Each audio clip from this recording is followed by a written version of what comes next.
കുംഭച്ചൂടിന് കുളിരേകാൻ ദിവ്യവചനങ്ങളുടെ തണൽ വിരിച്ച് വിശ്വാസികളെ വരവേൽക്കുവാൻ പമ്പാ നദിക്കര തയ്യാറായി കഴിഞ്ഞു. ലോകത്തിലെ ഏറ്റവും വലിയ ക്രൈസ്തവ സംഗമവേദിയായ മാരാമൺ കൺവെൻഷൻ നഗരിയിലൂടെയാണ് ഞങ്ങളിപ്പോൾ യാത്ര ചെയ്യുന്നത്.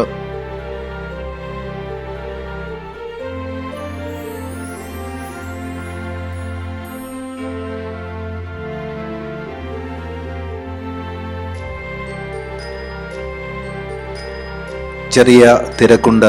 നടപ്പാതയുടെ ഇരുവശങ്ങളിൽ നിരവധി കച്ചവട സ്ഥാപനങ്ങൾ തുറന്നിരിക്കുന്നു.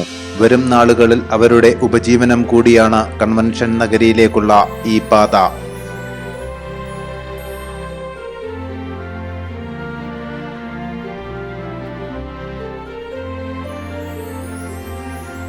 ഇംഗ്ലണ്ടിൽ നിന്നെത്തിയ ചർച്ച് മിഷൻ സൊസൈറ്റി പ്രവർത്തകർ ഉയർത്തിയ ആത്മീയ ഉണർവിന്റെ ശബ്ദം ശ്രവിച്ച 11 പേർ 1888 സെപ്റ്റംബർ 5 കല്ലിശ്ശേരിക്കടവിൽ മാളിയേക്കൽ യോഗം ചേർന്നു. അതാണ് സുവിശേഷ പ്രസംഗ സംഘത്തിനും കൺവെൻഷനും തുടക്കമിട്ടത്.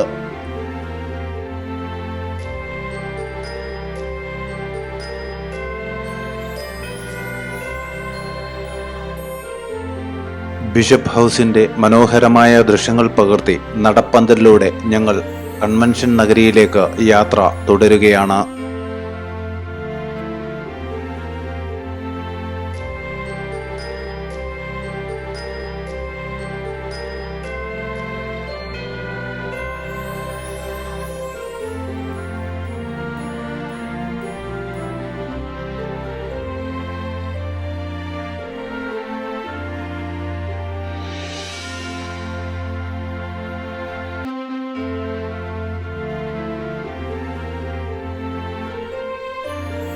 പ്രകൃതിക്കിണങ്ങുന്ന വിധത്തിൽ തെങ്ങോലകൾ മേഞ്ഞെടുത്താണ് 100,000-ഓളം പേർ ഇരിക്കാവുന്ന വിശാലമായ പന്തൽ ക്രമീകരിച്ചിരിക്കുന്നത്.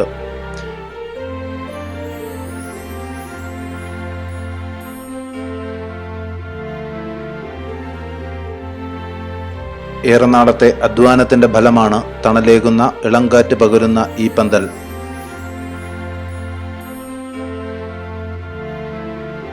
മണൽപ്പുറത്തെ ഓഫീസ്, ഭക്ഷണശാലകൾ, വിവിധ ഭദ്രാസന ഓഫീസുകൾ, കുട്ടിപ്പന്തൽ എന്നിവയും പൂർണ്ണമായും ഓലമേഞ്ഞതാണ്.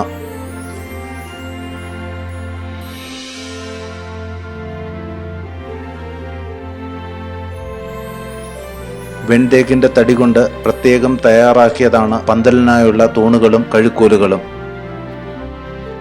പഴമയുടെ പ്രൗഢി നിലനിർത്തി മാരാമൺ മണപ്പുറത്തിന്റെ വിശാലമായ കാഴ്ചകൾ ഇനിയും ഏറെ കാണുവാനുണ്ട്.